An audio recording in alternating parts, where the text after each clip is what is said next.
Dulu nggak perlu, sejak kejadian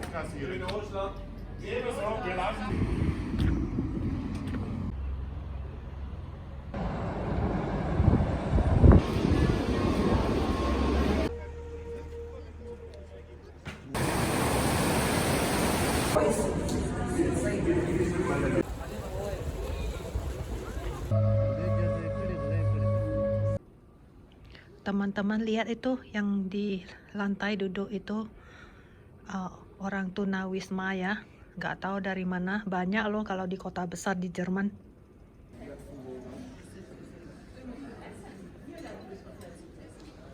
Dan biasanya di bawah jembatan atau di terowongan bawah tanah ya, itu paling banyak, dan di stasiun kereta api kita bisa lihat banyak sekali. Apalagi kalau sudah sore-sore udah mau malam ya, mereka tidur itu di lantai. Walaupun cuaca dingin ya, ini sih masih musim semi, masih mending ya.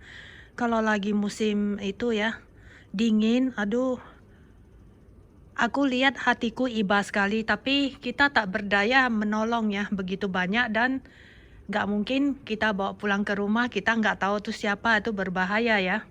Nah paling kita kasih uang, kasih makan sedikit lah, beliin roti. Ini orang nggak ada di dalam ini ya, di ruangan bank ini, baru saya berani foto, berani video. Kalau diliatin orang aku nggak berani, nggak boleh videoin. Hari ini hari Paskah ya, jadi orang-orang keluar, tapi toko semua tutup ya. Tapi mereka mau nunggu acara ini teman-teman, nanti malam sekitar jam 7. Jadi mereka mau lihat ini acara Paskah ya. Biasanya ada ini setiap tahun ada acaranya di sini. Jadi ini orang-orangnya sudah datang ya, yang mau mengadakan acara ini, yaitu cerita tentang Nabi Yesus ya, disalib ya.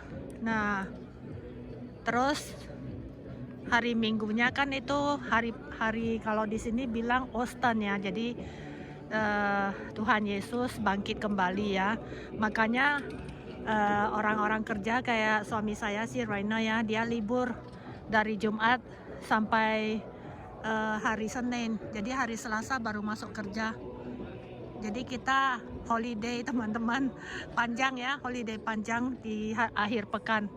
Jadi ini orang-orang sudah berdatangan ya, mau nanti penuh ini lapangan di sini, nanti penuh nanti malam. Jadi nanti jam 8-an saya balik ke sini ya, baru saya videoin lagi. Sekarang panggungnya belum jadi, panggungnya sih sudah taruh, tapi orang-orangnya belum datang yang mau show ya. Kasihan ya, dia kecapean tuh, dia tidur ya, mungkin kemarin malam dia nggak tidur ya. Jadi teman-teman, kita jalan lagi ya.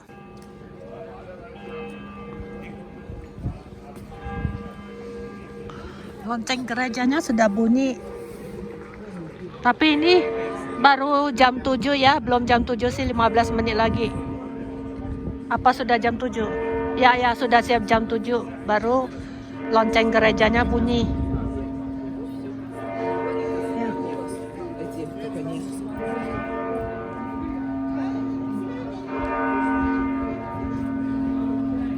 Tadi saya ke Bakerai beli roti sedikit. Karena tadi kita ke rumah mertua. Nah karena hari Paskah ya, jadi setiap tahun kita mengunjungi mertua. Terus ke ini loh, batu nisan mertua laki-laki ya, papa mertua. Nah karena kita makan-makan kue, ngobrol-ngobrol, jadi saya belum sempat makan malam sih. Jadi tadi saya pergi beli roti. Di sekitar sini, jadi saya lihat orangnya belum datang yang mau show ya. Mungkin jam 8 baru mulai ya, nggak tahu sih, kita nggak ngecek ya, nggak cek di internet jam berapa. Seingat saya tahun lalu ya, sekitar jam 7-an gitu loh. Teman-teman, kita santai aja ya. Ini saya sambil jalan-jalan bawa teman-teman lihat bukan hanya melihat keadaan kota ini dan pemandangannya, tapi fakta-fakta nyata yang ada di kota-kota Jerman ya. Nah, coba lihat itu yang sebelah kanan. Jadi sering itu saya lihat para tunawisma ya, itu tidur-tiduran di trotoar, di samping toko. Untunglah di Jermannya orang-orangnya sih baik ya, manusiawi. Jadi mereka nggak diusir. Dan saya sering lihat pengemisnya itu ya, orang yang sama juga sih. Ada yang baru, ada yang tetap dia. Jadi mereka itu dikasih makanan, dikasih minuman ya. Kalau ada yang lewat pas mereka beruntung ya, mereka dapat uang koin lah. Nah, saya sih ada kasih tapi tidak sering ya. Ja, aber also man kann es ein bisschen vorstellen. Kalau yang ini menetap, dia setiap minggu aku lihat dia duduk di sana sih. Aku sih lebih sering kasih ini ya, ada seorang tunawisma cewek ya, dia itu orang Jerman dan saya seperti udah dekat lah sama dia. Jadi karena di depan katedral itu ya ada acara kan, acara besar. Jadi ini sudah dipagarin pagar anti teror. Ya setiap kali kalau ada acara di tempat publik ya, itu pasti dipasang ini. Dulu nggak perlu, sejak kejadian 2022 atau berapa ya, itu ada bom di pasar Natal ya, di Strasbourg kalau nggak salah, di Prancis. Sejak itu terus kalau ada acara apa saja di tempat publik di Jerman ya, itu dipagarin.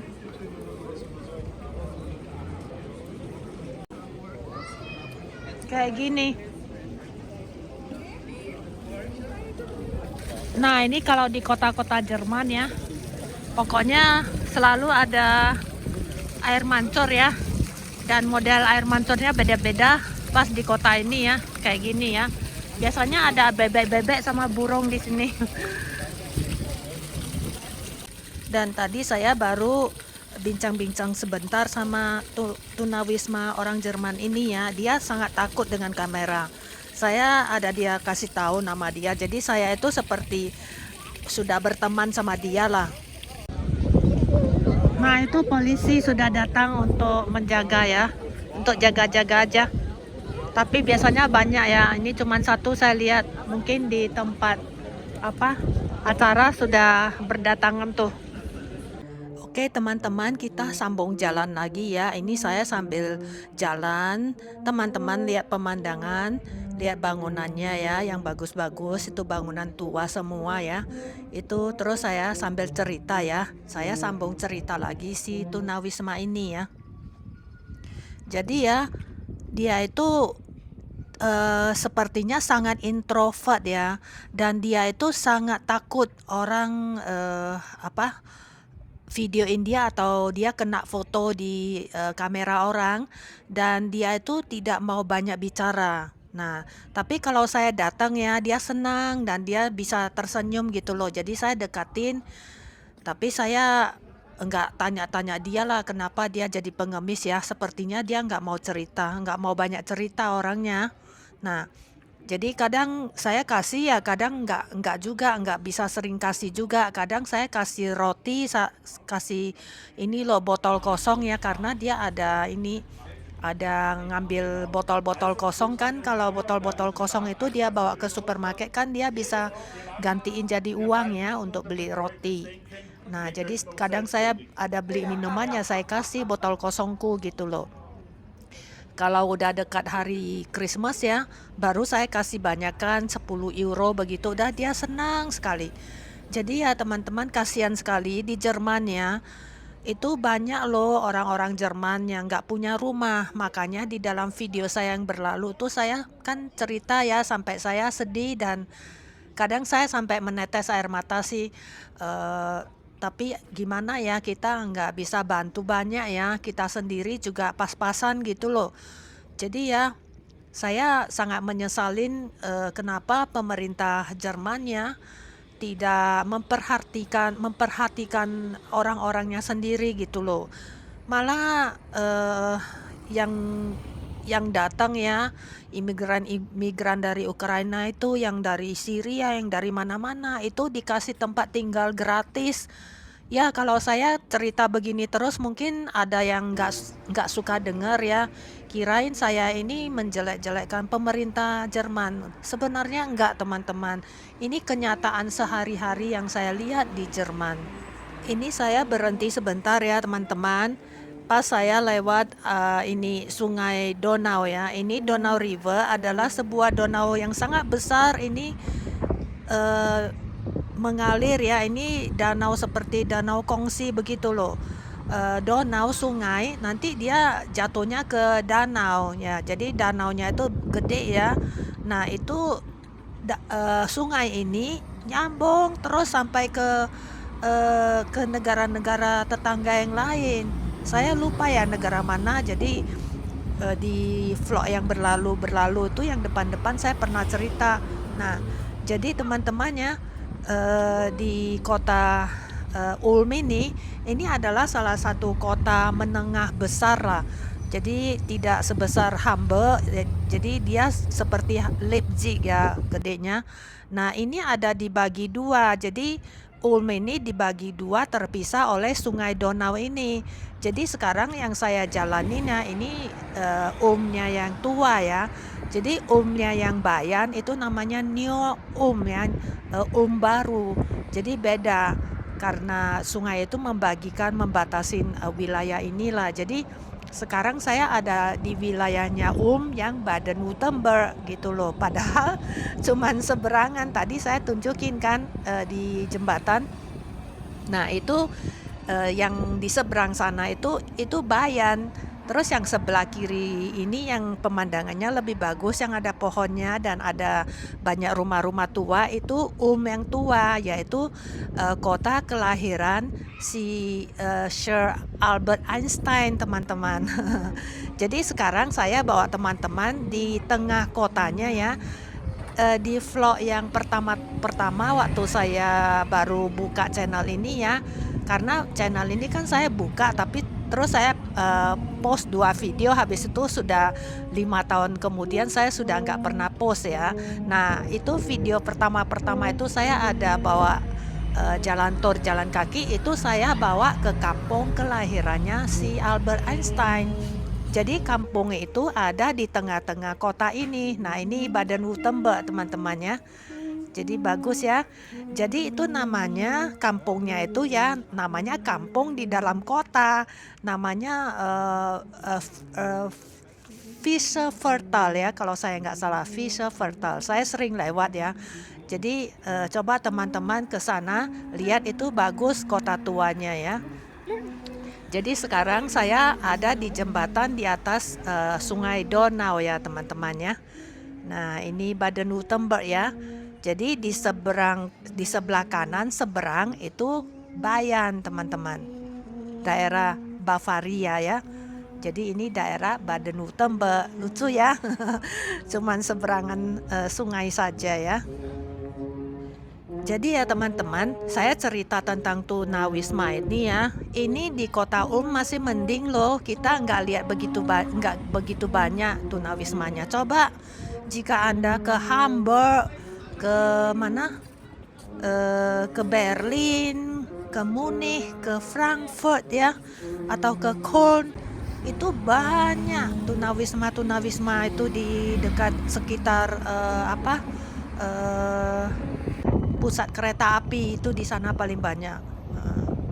Nah memang lebih banyak tunawismanya itu yang berdatangan dari negara-negara lain, seperti dari Ungarn, dari Romania, dari Prancis, terus dari Bulgaria, banyak. Kadang kalau saya lewat, kalau saya lihat orang-orang tunawismanya itu nggak galak ya.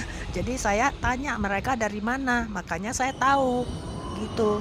Nah tentu saja banyak lagi yang dari Timur Tengah juga ada, yang dari India, yang dari Bangladesh, yang dari Pakistan itu ada. Tapi mereka itu masuk dari negara-negara tetangga yang lain. Jadi kalau mereka itu datang berdasarkan imigran peminta suaka, dan mereka ada mengunjungin kantor-kantor pemerintah bagian imigrasi Jerman ya. Mereka itu dikasih ini tempat tinggal teman-teman. Terus saya sering tanya suami, kenapa yang Jerman kok enggak dikasih rumah? Saya bilang begitu. Mereka kan orang Jerman ya. Nah makanya suami bilang, nah itulah makanya kita harus berjuang ya. Kita harus bersuara supaya pemerintahnya itu mendengar gitu loh. Saya bilang, gimana mau dengar, kita rakyat kecil, apa yang mau dia dengar gitu loh. saya bilang begitu. Dia bilang kalau setiap orang keluar ke jalan ya dengan protes protes tenang lah, bukan yang ribut-ribut, itu bawa spanduk tapi bukan untuk berantem. Itu pasti mereka lihat nanti ada itu ya, bukan pengacara, ada wartawan itu masukkan ke koran atau masuk ke berita. Tapi ya suamiku bilang ya nggak mungkin mereka mau masukkan, karena sekarang pemerintah yang berkuasa itu berpikiran berhaluan kiri. Mereka malah menutup-nutupin. Makanya kita harus lakukan streaming, yaitu langsung video pada saat itu juga disiarkan di YouTube. Jadi rakyat yang lain tahu. Dan terus ada wartawan independen itu pasti memberitakan berita ini. Nah, jadi nggak bisa lewat media yang mainstream lagi, karena mainstream itu difilter sama pemerintah gitu loh teman-teman. Jadi ya inilah sekarang keadaan Jerman itu begitu teman-teman. Makanya ada partai oposisi yang mau membela rakyat ya. Saya kira partai oposisi itu penting di setiap negara. Jadi kalau pemerintah sudah berkuasa terlalu lama ya, jadi harus ada partai oposisi yang bersuara. Jadi harus partai dengan partai, baru mereka itu takut gitu loh.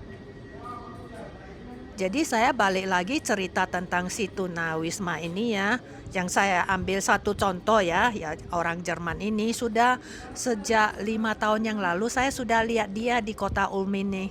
Nah, jadi ya saya bilang yang begini-begini kenapa nggak dicarikan tempat penampungan untuk dia ya? Kenapa dia dibiarin tidur di jalanan bertahun-tahun? Saya bilang begitu sama suami. Nah, saya ambil contoh ya, tentu saja saya tidak boleh membandingkannya dengan Singapura ya. Saya cuman pengen adalah 10% bisa ditiru ya sama negara-negara lain ya.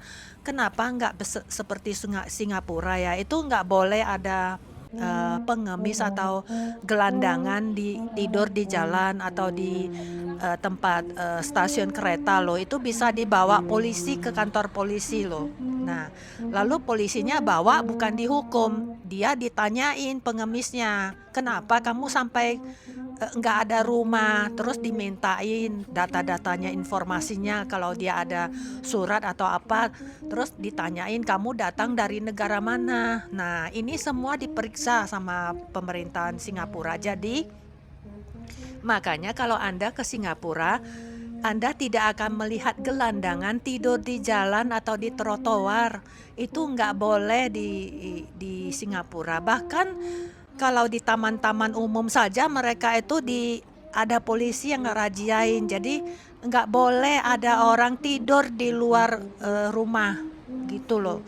Nah jadi ya di Singapura itu orang Singapuranya itu diperhatikan sama pemerintahnya. Nggak ada seorang Singapura pun yang sampai nggak ada atap untuk tidur. Nah semiskin-miskinnya apapun ya itu mereka itu diurus teman-teman. Nah saya ada kenal seorang Singapura ya, mereka itu karena pendapatan keluarganya itu rendah, sangat minim ya, sehingga mereka nggak sanggup membeli rumah apartemen yang disubsidi oleh pemerintah. Nah Tapi teman-teman tahu nggak sekarang mereka sudah punya rumah. Nah, pertama mereka apalah lapor ke pemerintah ya. Terus pemerintahnya itu mengurusin mereka. Mereka diberikan satu rumah yang tua ya. Itu rumahnya itu cuman satu kamar gitulah kayak studio apartemen begitu.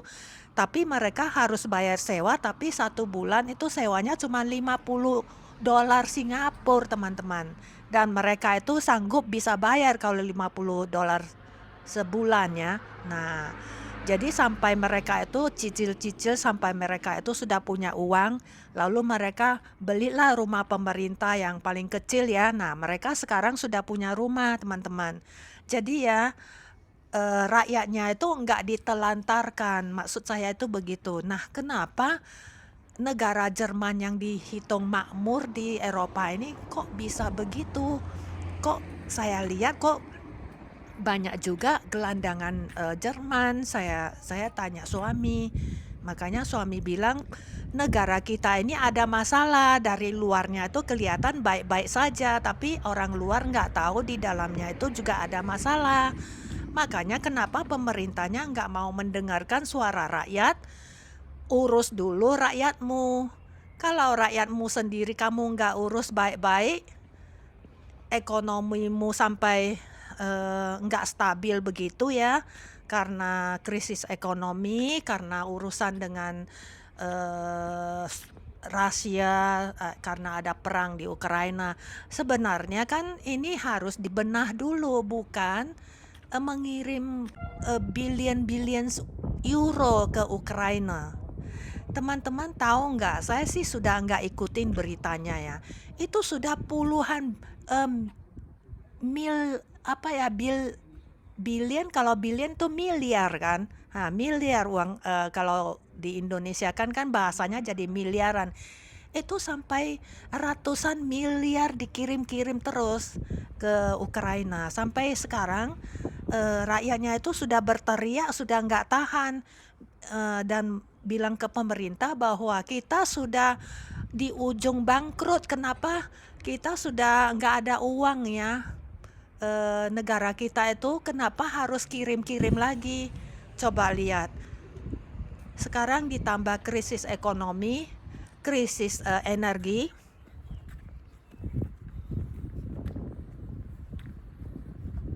Harusnya teman-teman juga tahu ya, karena seluruh dunia tahu kalau Jerman sekarang sudah nggak ngambil gas yang paling bagus, yang paling bersih, yang paling murah, yang selama ini ya sudah berdekade ngambilnya dari Rusia. Nah, sejak perang Ukraina itu diputuskan dan nggak ngambil lagi sama Rusia ya, jadi ngambilnya dari Amerika. Itu katanya lebih dari 3 kali lipat lebih mahal dari gasnya yang dari Rusia. Bayangkan teman-teman, apa nggak parah? Rakyatnya ya mana tahan ya, apalagi perusahaan-perusahaan otomobil ya itu pada sudah nggak tahan, teman-teman. Nah, saya sudah berkali-kali ya cerita di vlog-vlog saya yang berlalu soal energi ya. Dan saya dengar ya dari para ahli, juga dari rakyat-rakyat biasa yang mereka itu ada pengetahuan geopolitik dan tahu tentang ekonomi Jerman, dan mereka itu kenal orang-orang dalam. Itu mereka bilang, teman-teman tahu nggak, itu gas yang mereka ambil dari Amerika itu sebenarnya dari Rusia. Saya dengar ini langsung saya terlompat, kaget saya. Jalan ceritanya begini, karena gas itu mereka ambil dari Amerika, Amerika ngambilnya dari India sama India. Kalau enggak, Amerika dari mana gasnya? Nah, mereka beli dari India, lalu mereka jual lagi ke Jerman. Parah nggak, teman-teman? Makanya di vlog yang berlalu saya pernah bilang, Jerman ditertawai oleh orang-orang seluruh dunia karena saking bodohnya. Saya nggak tahu itu bodoh atau karena jujur, atau karena polos, terlalu lurus, atau gimana, saya juga nggak ngerti. Jadi saya mendengar teriakan orang-orang Jerman yang sangat berani ya, itu mereka bilang begini, Jerman sebenarnya diperalat sama Amerika. Loh kok bisa begitu? Saya bilang begitu. Nah itulah bodohnya dia bilang begitu. Pada pemerintahan si Merkel itu ya puluhan tahun, belasan tahun itu sangat baik dengan Putin ya. Mereka itu teman yang sangat baik. Setelah si Biden dan sebelum-sebelumnya Presiden Biden tahu hal ini, dia mau merusakkan hubungan ini dan dia mengacaukan hubungan ini sehingga Jerman sekarang sedikit bermusuhan sama Rusia. Saya kira sudah tidak sedikit lagi, sampai gas pun diputuskan, diboikot ya produknya. Nah, jadi orang-orang Jerman sangat marah. Mereka bilang tidak perlu sampai begitu. Kita boleh berteman dengan semua orang, orang jahat, orang baik, kita berteman gak apa-apa, tapi kita harus punya prinsip kita sendiri. Yang jelek, yang memang mau suruh kita berbuat jahat, kita jangan ikutin. Itu prinsip kita.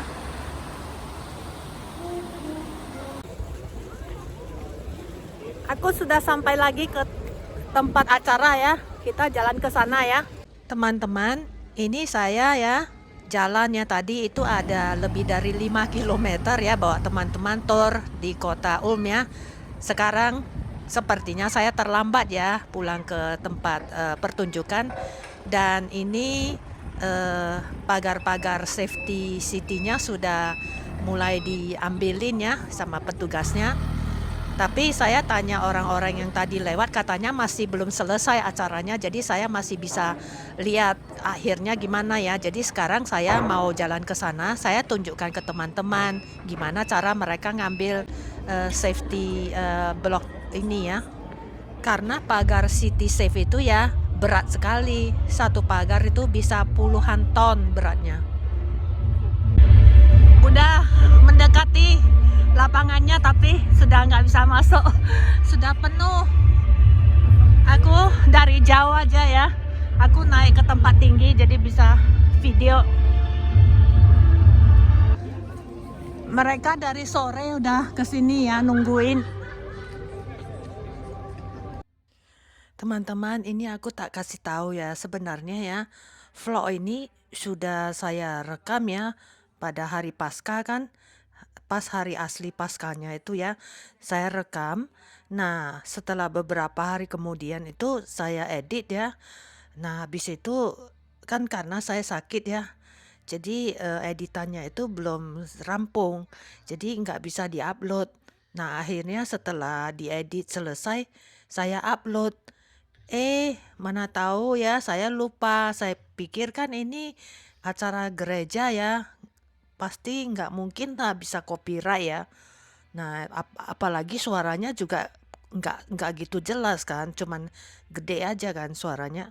Jadi saya lupa kecilin suaranya. Ternyata setelah diupload ya copyright teman-teman. Jadi aku delete lah, saya ulang kembali. Ini saya edit lagi, makanya saya kecilin jadi 25%. Saya masukin suara saya supaya ini nggak kedengaran musiknya ya, sama lagu-lagunya itu ya, supaya nggak copyright. Semoga nggak copyright lah sekali ini, saya sudah edit ya teman-teman. Jadi ya teman-teman, ini sebenarnya acaranya bagus sekali ya. Dia ceritain pakai beberapa bahasa lah ya. Nah, jadi ceritain prosesnya gimana ya sampai apa Tuhan Yesus itu disalibkan gitu loh. Nah, jadi eh, teman-teman, sebenarnya saya pengen teman-teman dengerin, itu bagus lagunya sama ceritanya ya, sama musiknya.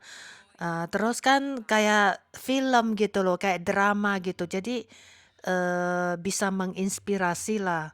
Tapi apa boleh buat ya, ini copyright. Akhirnya saya kecilin ya. Jadi teman-teman nggak bisa dengerin lah. Tapi nggak apa-apa lah. Lihat aja dari itu ya, dari lampu-lampunya. Nah, ini nanti saya mau jalan di antara orang-orang lah, nyelip-nyelip ke apa gerombolan itu ya. Jadi saya mau rekam dari dekat. Sayang loh, saya sudah rekam dari dekat dan jelas ya, suaranya ya bagus ya. Nah, orangnya yang yang main film itu kan mereka kan bicara-bicara gitu loh. Jadi bagus. Tapi apa boleh buat ya teman-teman. Teman-teman lihat ini katedral katedral Gothic tertinggi di Jerman ya. Sebenarnya ini kok katedral yang dengan menara tertinggi ini di seluruh dunia ini paling tinggi. Nah, tapi beberapa tahun yang lalu di Spanyol itu mereka bangun ada beberapa senti lah, enggak berapa puluh senti lebih tinggi dari yang ini. Jadinya ini jadi nomor 2 teman-teman. Tapi ini yang paling tua di seluruh Eropa. Bahkan di seluruh dunia ya. Ini sudah di atas 500 tahun menara Gothic ini dibangun. Nah, jadi ini saya jalan pelan-pelan ya. Saya tinggikan HP saya ya. Dan saya cuman pakai tangan teman-teman, saya nggak bawa selfie stick ya. Nah, saya angkat tangan saya tinggi-tinggi, terus saya jalan pelan-pelan mendekati panggungnya. Nah, jadi terus saya zoom ya. Nah, ini teman-teman bisa lihat ya. Nah, semoga teman-teman menyukainya ya. Terima kasih ya teman-teman, kita sudah di dalam mobil dan pulang ke rumah ini. Sampai ketemu lagi di vlog berikutnya ya. Bye bye. I love you. I love